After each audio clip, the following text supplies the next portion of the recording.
Ninakutukuza kwa neema yako. Asante kwa nafasi nyingine ambayo umetuandalia watoto wako, hata umetuweka tena nyumbani mwako. Tuna kila sababu ya kukushukuru wewe Bwana.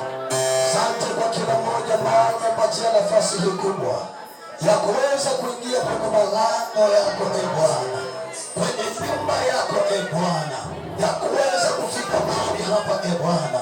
Wengine leo wamepiga hodi kwenye malango ya hospitali, wamepiga hodi kwenye malango ya makaburi, lakini sisi Bwana umetupa neema na ukatufungulia nyumba yako ili tupate kusema na wewe Bwana, ili tupate kuzungumza na wewe Bwana.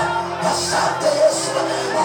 Tunamuona Daudi anasema, ni afadhali na pendeleo langu niwe kama bawaba nyumbani mwa Bwana, niwafungulie watakatifu.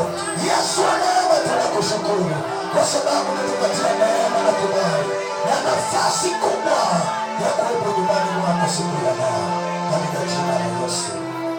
Amen, amen, amen. Ongeza makofi mazuri kwa Yesu.